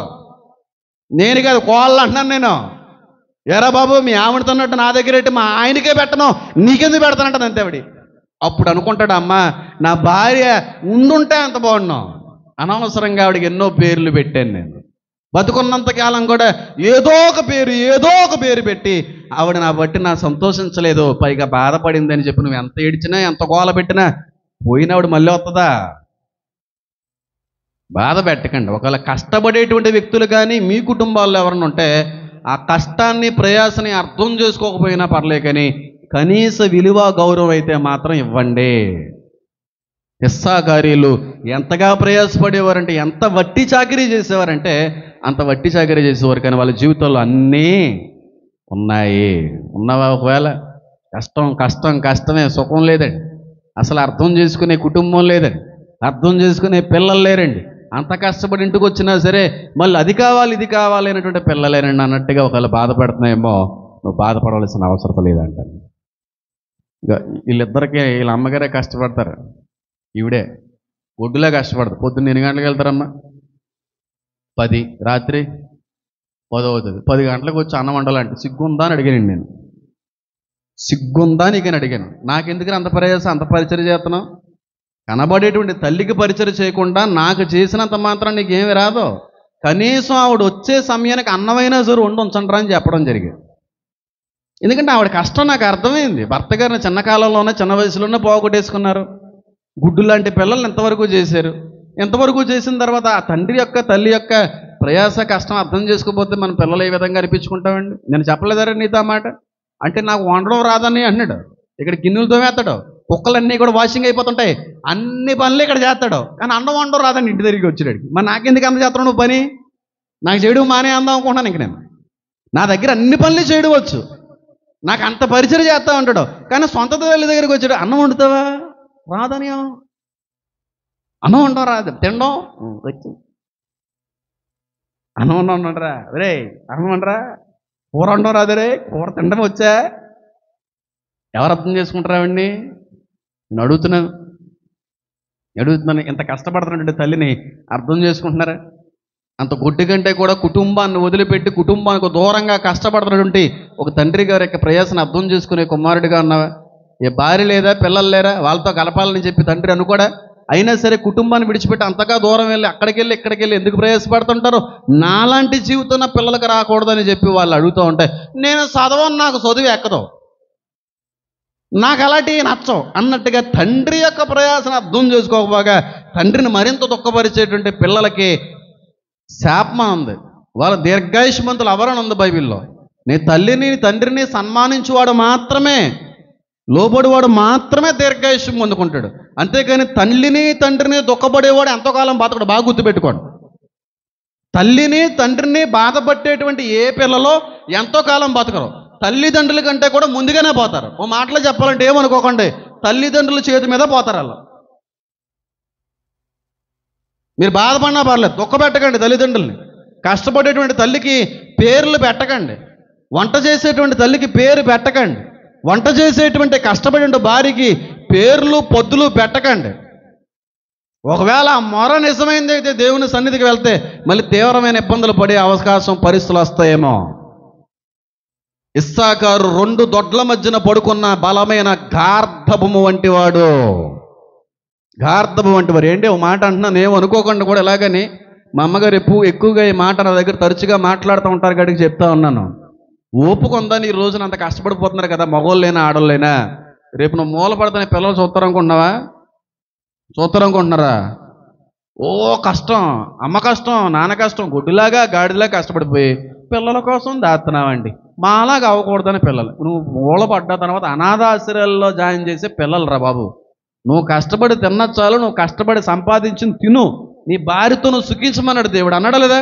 నువ్వు బ్రతుకు కాలం అంతే కూడా నీ భార్యతో నువ్వు ఏం చేయమన్నాడు ఆయన? ఏం చేయమన్నాడు? సుఖించాలి అన్నాడు. పిల్లల కొరకు దాచిపెట్టమన్నాడు ఎక్కడన్నా? చూపించండి ఒక వచనాన్ని. నీ పిల్లల కొరకు నువ్వు కష్టపడు అన్నాడా? బ్రతుకు కాలమంతయు నీ భార్యతో నువ్వు సుఖించుము. అది లైఫ్ అంటే. అంతేగాని గొడ్డులా కష్టపడిపోయి గొడ్డులా ప్రయాసపడిపోయి పిల్లలకు దాసెట్టేసి ఆయన సోమరపోతులు చేసేసి వీళ్ళు మూలపడ్డ తర్వాత కనీసం పిల్లలు కూడా చూసే రీతిలో ఈ రోజుల్లో అస్సలు ఉండరు. ఈ రోజుల్లో ఉండరండి. ఈరోజు ఉద్యోగం అని చెప్పి ఆ రాష్ట్రం ఈ రాష్ట్రం పోయిన వాళ్ళు రేపు మూలపడితే నీ దగ్గరకు వచ్చి చూసుకుంటారనుకుంటున్నావా? అస్సలు ఉద్యోగము, వ్యాపారము, వ్యవసాయం అని చెప్పి వృద్ధాప్యంలో ఉన్నటువంటి తల్లిదండ్రులను సైతం మరిచి ఒకవేళ నీ కుమారుడే నీ కూతురు ఎక్కడికైనా వెళ్ళిందా గుర్తుపెట్టుకో, వాళ్ళ మీద ఆశ పెట్టుకోక, వాళ్ళ మీద ఆశ పెట్టుకోక. వాళ్ళు చూడరు నిన్ను, వాళ్ళు నిన్ను చూడరు. లైఫ్లో అనుభవాలు చూసి వచ్చిన వ్యక్తిగా చెప్తున్నాను, చూడరు. ఏమండి, చదువుల నిమిత్తం ఉద్యోగాలు, చిన్న చిన్న ఉద్యోగాల నిమిత్తమే ఊరు దాటి మరో ఊరు వెళ్ళి రాష్ట్రం దాటి మరో రాష్ట్రం వెళ్తేనే అమ్మాయి ఎలా ఉన్నావు, నాన్నగారు ఎలాగ ఉన్నారని చెప్పి గంటకి రోజు రోజుకి ఫోన్ చేయని పిల్లలు రేపు పెర్మనెంట్ జాబ్ వచ్చి ఎక్కడికో పోయిన తర్వాత నీ స్వగృహంలో నువ్వు ఒంటరైపోయి ఆ మంచం మీద పడిపోయి ఏడుతున్నప్పుడు పిల్లలు ఉద్యోగాలు మానుకొని మా అమ్మ ముసలిదైపోయింది, మా నాన్న ముసలోడైపోయాడు, వీడికి చూడాలరా బాబును చూసే పిల్లలు ఉన్నారనుకుంటున్నారా? ఎవ్వరు చూడరు. నీ ఓపిక, నీ బలము, నీ శక్తి, నీ జ్ఞానము, నీ సామర్థ్యత అంతా కూడా నీ భార్యతో మాత్రమే గడుపు. నీ భార్య కోసం వెచ్చించు. నీ భార్యను సూపర్గా చూసుకో. లైఫ్లో లోటు అనేది లేకుండా చూసుకో. లైఫ్ అంటే ఇదే అన్నట్టుగా చూసుకో. అంతేగాని నీవు సైతం నోరు కొట్టుకున్న పిల్లలకు దాసావా, నిన్ను మాత్రం అనాథాశ్రమంలో వేయడం కన్ఫర్మ్. ఫీల్ అవుతున్నారా? ఉన్నమాట మాట్లాడుతున్నాను. రమేష్ నేను మాట మాట్లాడుతున్నాను బ్రదర్. నేను అందరూ ఎలా ఉండకపోవచ్చు, కానీ చాలా మందిలో మాత్రం అందరిలో ఇలాగే ఉన్నారు. తినండి, శుభ్రంగా తినండి. ఓపుకుంటే ఆ ఓపుని దాచుకోండి. కనీసం ముసలి వయసులో నువ్వు లెగిసి పోసుకోవడానికి నువ్వు ఓపుకి దాచుకో. అంతేకాని గుడ్డులో కష్టపడిపోతాను, వంటలే నా పని అంతానే, కష్టపడి పిల్లలకు సంపాదిస్తాను పూసుకున్నాడు. కనీసం లేపరా పిల్లలు. అందరూ మా అమ్మలా ఉంటారు అనుకుంటున్నారా?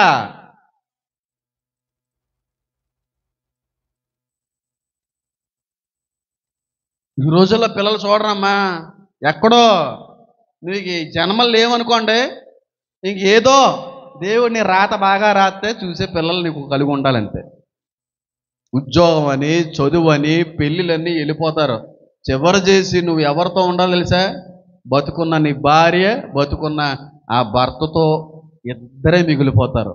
ఆ ఇద్దరు మిగిలిపోయినప్పుడన్నా మీ పని మీరు చేసుకునే ఓపికన్నా మీలో ఉండాలా? కనీసం నీ భర్త మూలపడితే నువ్వు ఆయనకి ఎంతో కొంత పరిచయం చేసేటువంటి ఓపికైనా దాచుకోవాలా?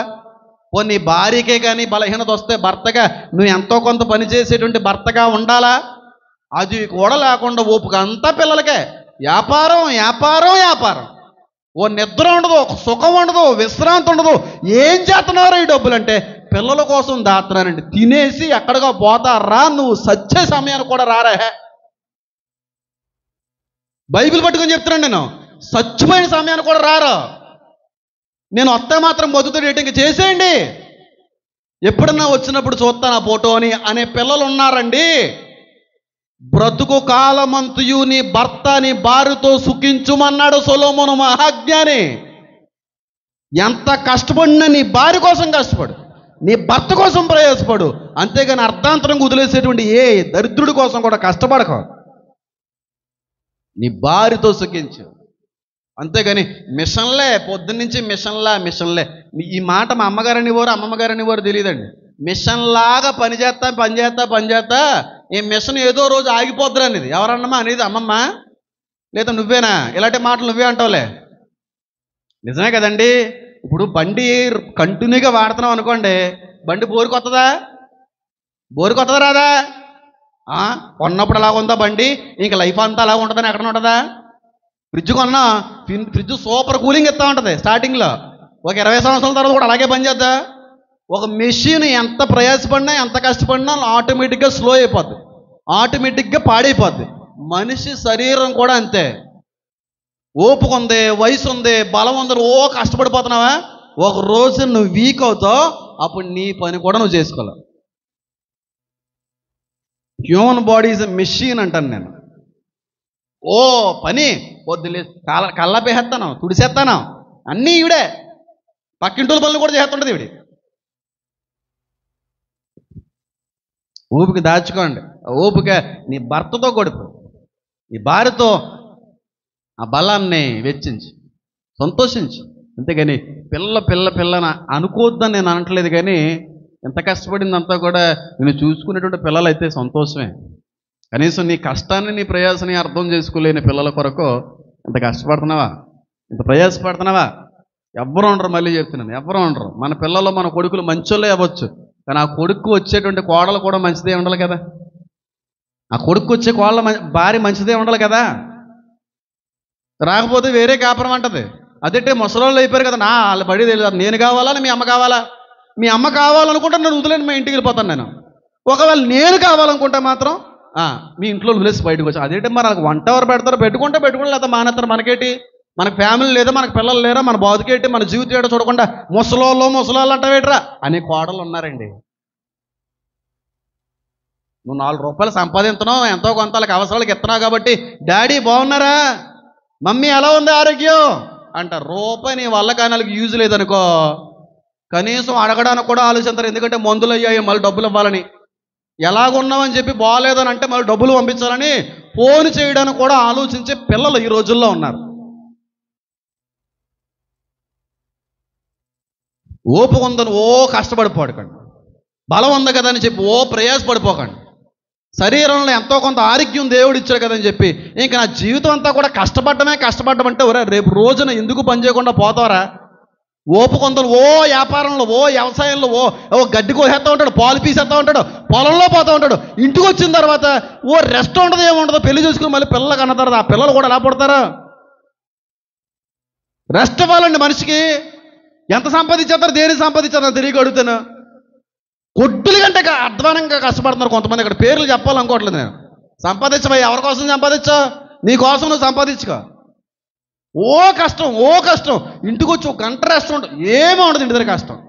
ఆ చిన్నగా చూసినట్టు ఎంత బాధ చేస్తుంటో తెలుసా? ఆడు 18 ఫ్లోర్లు ఎక్కాలంట పైకి. 18 ఫ్లోర్లు లేరా నాన్న? 18-20 ఫ్లోర్లు ఎక్కువ దిగుతూ ఉండాలంట. ఆ టూల్ కిట్ పట్టుకొని, అవి ఎంత బరువు అంటే టూల్ కిట్ 5 kgs ఉంటాయి, ఇంకా ఎక్కువ ఉంటాయా? ఇంకా ఎక్కువ ఉంటాయి. అంత బరువు పట్టుకుని అంత దిగి మళ్ళీ ఎక్కి మళ్ళీ దిగి ఒరే ఒక గంట ఇంటికి వచ్చినారు పడుకోరా, ఎక్కడవుతానియా? ఓపిక ఉందా కాబట్టి చేస్తున్నారా?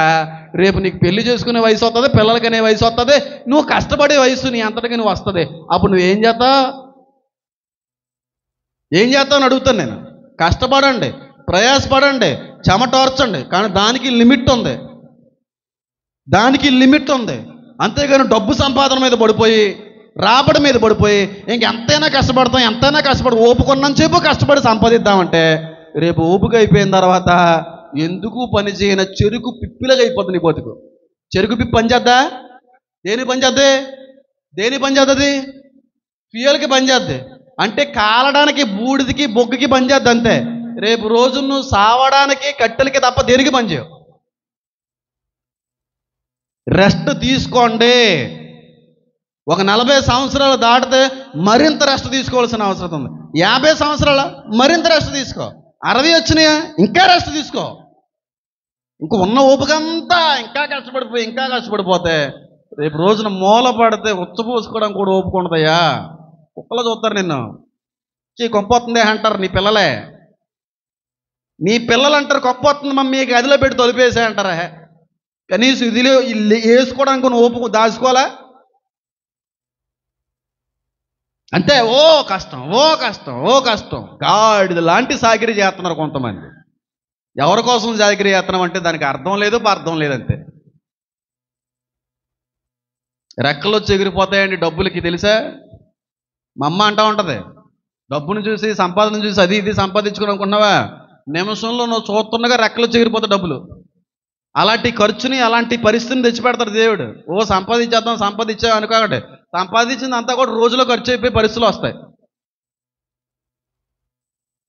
తిన్నావా, నీ భార్యతో సుఖించావా, హ్యాపీగా దేవుడితో గడిపావన్నది అంతే నీ ఫ్యామిలీ. దానికి లిమిట్. అంతేగాని గాడిది సాకిరీ చేస్తాను, సంపాదించినంత ఈ వయసులోనే కదా, ఇంకా పని చేస్తాను పొద్దున రాత్రి ఇంక నిద్ర లేకుండా పని చేస్తాను. మూల పడిపోయిన తర్వాత ఏం పోసుకోవడానికి కూడా ఉండదు ఓపుగా. రెస్ట్ ఉండాలి. మా అమ్మగారు రీసెంట్గా మాట అన్నారు. ఆవిడ, నేను ఎవరి మాట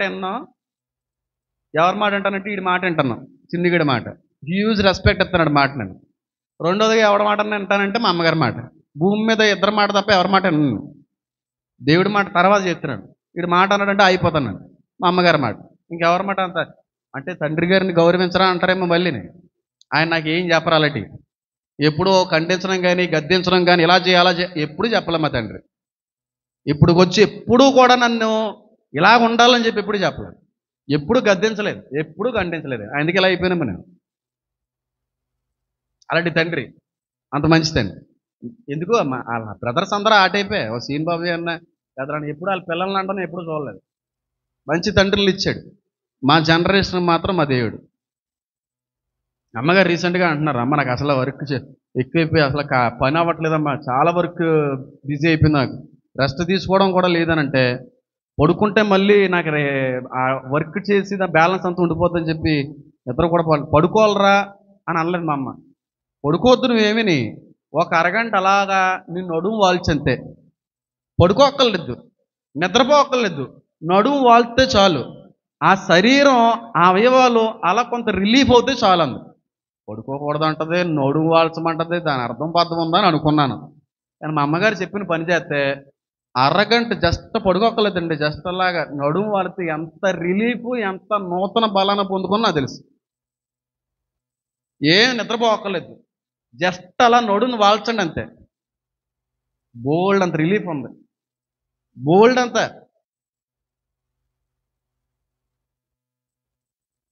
అంతేగాని ఇంతేనండి నా బతుకంతా కష్టమేనండి, ఇదేనండి అని చెప్పి గాడిదలాంటి కష్టపడితే పరలోకంలో మంచి స్థానమే ఉంటుందిలే. రేపు రోజున ఎన్ని అవుతాయి, ఏం చేయాల పేరైతే చెప్పను కానీ ఒక సాక్ష్యం చెప్పి వినిపించుకుంటాను. టైం అయిపోతుంది నాకు. ఇప్పుడు రాకంపేట వేరే చోటుకి వెళ్ళి మళ్ళీ వేరే చోటుకి వెళ్ళి ఒక విషయం చెప్తాను. తండ్రి గారు చిన్నతనంలోనే చనిపోయారు. క్షమించాలి, తల్లిగారు పిల్లలకి పాలు ఇచ్చేటువంటి వయసులోనే చనిపోయిందంట. తండ్రి గారు ఇంకొక ఆవిడ్ని పెళ్లి చేసుకుని ఆ పిల్లలను చూసుకోవడానికి నియమించుకోగలరు. ఎందుకంటే చిన్న వయసే, చిన్నపిల్లలు చిన్న వయసులో ఉన్నారు, పాలు తాగే వయసు కనుక పెళ్లి చేసుకుని ఒక తల్లి గారిని ఆవిడకి ఇవ్వాలనే ఆలోచన తండ్రి గారికి ఉండొచ్చు. కానీ ఆ పిల్లలను ఉద్దేశించి వచ్చేటువంటి భార్య వీళ్ళు బాగా చూసుకుంటుందా చూసుకోదని చెప్పి పెళ్లి చేసుకోకుండా ఉండిపోయాను. భార్య వద్దు, నాకేమొద్దు, నా పిల్లల్ని బాగా చూసుకోకపోతే నేను బాధపడాలి, నా పిల్లల కంటే కూడా నాకు ఎవరో ఎక్కువ ఎక్కువ కాదు, అవసరం లేదని చెప్పి పెళ్లి చేసుకోకుండా 23 సంవత్సరాల యవనస్తుడు 23 సంవత్సరాల యవనస్తుడు 23 సంవత్సరాల యవనస్తుడు 21వ సంవత్సరంలో వాళ్ళకి పెళ్ళి అయింది, పిల్లలు పుట్టారు. ఆ వయసులో భార్య పోయింది, యాక్సిడెంట్ అయ్యి, పెళ్లి చేసుకోలేదు. ఆ ఇద్దరు పిల్లల్ని ఎంత కష్టపడి పెంచాడంటే అంత కష్టపడి పెంచాడు, ఎంత కష్టపడ్డాడు అంత కష్టపడ్డాడు. తల్లి లేని లోటు ఏ రోజు కూడా పిల్లలు చూపించేవాడు కాదు, అంత బాగా చూసుకున్నాడు. అలాగని చెప్పి ఇంక పెళ్లి చేసుకోలేదు, తల్లిని తీసుకురాలేదు, భార్య కావడం అవసరం లేదనుకుని కష్టపడ్డాడు. ఇద్దరు పిల్లలు ఎదిగారు, 10th పాస్ అయ్యారు, ఇంటర్ పాస్ అయ్యారు, నెమ్మదిగా ఇంజనీరింగ్ పాస్ అయ్యారు, మంచి జాబ్ వచ్చింది, అన్నీ వచ్చినాయి, పెళ్ళిళ్ళు కూడా చేశాడు. అమ్మయ్య, మొత్తాన్ని నా ఇద్దరు పిల్లలు కూడా ఒక నూతనమైన జీవితాన్ని అందించాను, ఇంకెంతకంటే ఏం కావాలరా బాబు అని చెప్పి అమ్మయ్య అని అనుకున్నాడు. ఎప్పుడు 45 ఎంతో మొత్తానికి వయసు, నాకు అది అంత క్లారిటీ లేదు, 50 లోపే అనుకుంటాను నాకు తెలిసి. చాలా కష్టపడి పెంచాడంట. అంతా కష్టపడి పెంచిన తర్వాత ఇద్దరికి పిల్లలకి కూడా పెళ్లి చేసిన తర్వాత వాళ్ళిద్దరూ కూడా మంచి ఉద్యోగాలు వచ్చిన తర్వాత వేరే ఊరు వెళ్ళిపోయారు. నాన్నగారికి 45 సంవత్సరాల వయసు ఉంది కాబట్టి ఇంకా ముసలోడు అవడానికి ఇంకెంత వయసు ఉంది, ఒక 20 సంవత్సరాల పైప్రాయమే ఉంది. కాబట్టి నాన్న, నీకు ఏ అవసరం వచ్చినా సరే నీకు మందులు పంపిస్తాం, డబ్బులు పంపిస్తాం, నన్ను ఎప్పటికప్పుడు చూసుకుంటానే ఉన్నారు. వేరే ఊరుల్లో సెటిల్ అయిపోయారు ఇద్దరు కొడుకులో కూడా. తండ్రి గారికి 70 సంవత్సరాలు వచ్చినాయి. 70 సంవత్సరాలు వచ్చి మూల పడ్డ తర్వాత పిల్లలు ఏం చేయాలి? చూసుకోవాలి. మా వల్ల అవ్వట్లేదు డాడీ, ఏమనుకోద్దే అని అనాథాశ్రమంలో జాయిన్ చేసి పోయారు. బాగుందా స్టోరీ? 23 సంవత్సరాలు ఒక యవనస్తుడు పిల్లల కోసం పెళ్లి చేసుకోకుండా గొడ్డు గంటే కూడా కష్టపడి పెంచి పోషించి పెళ్ళిళ్ళు చేస్తే నా వల్ల కాట్లేదు డాడీ అని ఒక్క మాట మాట్లాడేసి అనాథాశ్రయంలో జాయిన్ చేసి వెళ్ళిపోయాడు. 15 రోజుల్లో గుండె చచ్చిపోయాడు ఆయన. మా వల్ల అవ్వట్లేదు డాడీ అన్న ఒక్క మాటకి బెంగ పెట్టుకున్నాడంట. ఎంత చూసి ఎంత చేస్తే మీ వల్ల అవ్వట్లేదా, నా కుమారులేరా, సంతోషరా అని బెంగ పెట్టి చచ్చిపోయాడు. ఆ కోటి అనాథాశ్రమంలో ఉన్న వ్యక్తులు చెప్పిన మాట ఒకే ఒక మాట, మా వల్ల అవ్వట్లేదు. అలాంటి దరిద్రులు ఉన్న రోజుల్లో ఉన్నాం. అలాంటి దరిద్రులు, నీచ నికృష్టులు ఉంటున్నారు. అలాంటి వాళ్ళని కంటున్నాం కూడా మనం. మా వల్ల అవ్వట్లేదు. జీవితం అంతా సాక్రిఫైస్ చేశాడు ఇద్దరు పిల్లల కోసమా? నీ వల్ల అవ్వట్లేదురా నీకు? అంత కష్టపడి సంపాదించి ఎంతో కొంత ఉంది, ఆఖరి రోజుల్లో అయినా సరే గట్టిగా పోతూ ఒక 5 సంవత్సరాలు పోతాడు, ఒక 7 సంవత్సరాలు పోతాడు. చూసుకోవాల్సింది పోయి ఏమనుకోద్దు డాడీ, ఆ తమ్ముడితో నేను మాట్లాడాను, అనాథాశ్రయం కూడా మాట్లాడి ఉంచాను, అక్కడికి వెళ్ళి ఉంటావా? మా వల్ల అవ్వట్లేదు, తప్పకుండా నాన్న అని వెళ్ళిపోయి అప్పుడప్పుడు ఫోన్ చేస్తే మాట్లాడేవాడంట. చాలా బాగున్నారా, మీరు ఎలా ఉన్నారనే మాట్లాడేవాడంట. కానీ చచ్చిపోయిన తర్వాత ఇద్దరు పిల్లలు వస్తే ఆ పక్కనున్న అనాథాశ్రమంలో ఉన్న ముసలోళ్ళు మట్టి సిరలు వాళ్ళ మీదకి, సిగ్గుండాలరా యాదవల్లారా అని చెప్పి. సిగ్గుండాలరా మీకు, మీ బాబుని అనవలసిన మాటరా ఇది, మీ వల్ల అవ్వట్లేదన్న బెంగతో చచ్చిపోయాడురా అని ఒక్క మాట అంటే కుక్కపేట ఏడ్చాడు. కానీ తండ్రి వస్తాడా? శాపంగా మిగిలిపోతారు, లేదా తరాల్లో ఖచ్చితంగా అలాంటి పరిస్థితుల్లో పిల్లలకి రావా? రేపు రోజున పిల్లలకి అంటారు, ఆ పిల్లలు పెద్దవాళ్ళు అవుతారు, వాళ్ళు కూడా నేను అనాథాశ్రమంలో జాయిన్ చేస్తే అప్పుడు తండ్రి బాధ అవుతుంది. నేను అనకూడదు ఈ మాట. దొంగ కొడుకులు జన్మెత్తున్నారు ఈరోజు చెప్తున్నాను. ఎవరు చూడరు, చూస్తే కాస్తే కూతురు చూస్తా కానీ కొడుకులు చూస్తారని మాత్రం ఎప్పుడు అనుకోకండి. ఎంతో కొంత కూతురు చూద్దాం, అది కూడా అల్లుడు మంచుడైతే, కొడుకు చూడడం. అందరూ ఇలా కూడా ఉండరు. కూతురు ప్రేమను సంపాదించుకోండి, ఏ అమ్మాయినా ఏ బాబు అయినా. కూతురు పెళ్ళి అయిపోతే బాగుండు, పోతే బాగుండు, అది దిక్కోవద్దు. విసర్జించిన రాయి తలకి ఏమవుద్ది? అదే దిక్కోదు, ఆ కూతురే దిక్కోదు. కొడుకు మర్చిపోయినంత ఈజీగా కూతురు మర్చిపోలేదు, ఎందుకంటే అది కూడా ఆడదే కదా. కూతురు ప్రేమను సంపాదించుకుంటే ఒక తల్లిగా తండ్రిగా, కొడుకులు ఎల్లవేళలో ఉండరు, రారు కూడా. ఏదన్నా కూతురే వస్తుంది, భర్తను ఎదిరించి మా అమ్మకు బాగాలేదు వెళ్ళాలి నేను అక్కడికి, చూసిన ప్రేమను ఎలా మర్చిపోతానని చెప్పి భర్తన కాదని వచ్చేది ఎవరైనా ఉన్నారంటే కూతురు మాత్రమే. కొడుకు రాడు. భార్య గారు చెప్పినట్టుగా అంటాడు కొడుకు. అవ్వట్లేడ్డాడి, పిల్లలతో అవ్వట్లేడ్డాడి, మా ఆవిడ ఒప్పుకోవట్లేడు అంటాడు. కానీ కూతురు అలా కాదు, భర్తన కాదు అని ఉంటే ఉండు, లేదంటూ వదిలేస్తే వదిలే, నేను మా అమ్మింటికి పోతాను అని వచ్చేది కూతురు. ఆ కూతురు ప్రేమను సంపాదించాను, కూతురుల యొక్క ప్రేమను సంపాదించాను. కూతుర్ని పనికిమాల దానిలాగా, ఎన్నిక లేని దానిలాగా విసర్జన చూపు చూడకండి. వాళ్ళే దిక్కవుతారు, వాళ్ళే దిక్కవుతారు మీకు ఎప్పటికైనా. కొడుకు కావాలండి, కొడుకు పుడితే బాగుండని సాక్ష్యం చెప్తున్నాం అనుకున్నామండి, ఆడపిల్ల పుట్టేసిందండి, ముద్రష్టపుదండి. ముద్రష్టపుదే రేపు రోజు నీకు 4 మెతుకులు ఎట్టేది. అంత దరిద్రులు ఉంటారండి తల్లిదండ్రుల్లో. కొడుకు కొడుకు కొడుకు కొడుకే. మా నేను అడుగుతున్నాను, తల్లికని మంచమే పడిపోయి అయిపోతున్నాయి అనుకోండి, కొడుకు వచ్చి శుభ్రం చేయగలడా? ఎవరు చేయగలరు? కొడుకు చేయగలడా పని? ఎవరు చేస్తాడు? మరి నీకు బుర్ర, నీ ఆశ, నీ ప్రేమ నీ కొడుకుల కంటే ఎవరి మీద ఎక్కువ ఉండాలి? ఎవరి మీద ఎక్కువ ఉండాలి? కూతురునేమో చిన్న చూపు, కొడుకేమో పెద్ద పెద్దే. అందుకే గవర్నమెంట్ మంచి చట్టం తెచ్చింది, కూతురికి కొడుకు కూడా సగభాగం ఇచ్చేయాలి, సగం సగం అని. మంచి పద్ధతి తీసుకుని వచ్చాడు. ఆస్తులో సర్వహక్కు కూడా కూతురికి ఇచ్చాడు గవర్నమెంట్. కరెక్ట్ పని చేశాడు. కుక్కల్లో చూస్తారు, కూరలో కరివేపాకల్లో చూస్తుంటారు ఆడపిల్లల్ని. ఆడపిల్లలు లెక్కే చేయరు. రేపు రోజున దిక్కేది ఆడపిల్ల గుర్తుపెట్టుకుని నేను చూసి వచ్చాను. నా తల్లిని, నా తండ్రి గారిని ఎలా చూసిందో నేను చూసినాడు. నేను 2 కొడుకులు హఠన్మరణాన్ని పొందుకుంటే దిక్కు ఎవరయ్యారండి? ఆ ముసలోళ్ళకి ఆ కూతురే. ఆ కూతురు దిక్కయింది. తల్లి మూల పడితే కొడుకు వచ్చి పరిచయం చెయ్యలేడో, తల్లి మూల పడితే చేయగలిగే వ్యక్తి కూతురు మాత్రమే. ఒక తల్లిగా, ఒక తండ్రిగా నేను ఇచ్చే సలహా ఒకటే, నీవు కానీ ఒక కూతురికి కానీ జన్మని అందించావా, నీకంటే అదృష్టవంతులు, నీకంటే భాగ్యవంతులు లేరంతే. ఒకవేళ నీ కూతురు అనేటువంటి వాడు, ఆమె దేవుడు మూలంగా నీకు అనుగ్రహించబడితే నెత్తినట్టుకుని చూడు, సులకనగా చూడు. వీలైతే కూతురు ప్రేమను సంపాదించు, ఎంత సంపాదించాలని సంపాదించు. కూతురు మాత్రమే భర్తను ఎదిరించి వస్తుంది. అమ్మకు బాగోపోయినా, నాన్నకు బాగోపోయినా కొడుకు రాడంతే.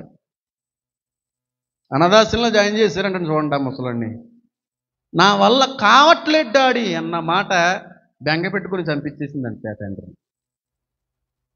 కష్టపడండి, ప్రయాసపడండి, చెమటోర్చి సంపాదించండి, కానీ దానికి కూడా చెప్పండి లిమిట్ ఉండాలి. గాడిది లాంటి సాకిరీలు చేయకండి. లైఫ్ని ఎంజాయ్ చేయమని నేను అన్న, కానీ ఫ్యామిలీతో గడిపితే హ్యాపీగా ఉన్న దాంట్లో సుఖంగా తృప్తిగా తింటా చాలు. సంపాదించేసి పిల్లలకి ఏమి ఇటేక్కలు, ఏమి ఇటేక్కలు. ఇస్సాకు 2 దొడ్ల మధ్యన పడుకుని ఉన్న బలమైన గార్ధబము వంటి వాడు. 2 చోట్ల కూడా పని చేయవలసిన పరిస్థితులు వచ్చినాయని, 2 కూడా పనిచేసే పరిస్థితులు. కళ్ళు మూసుకోండి, ప్రార్థన చేసుకుందాం. నా దేవా, నా తండ్రి, నా ప్రభువు,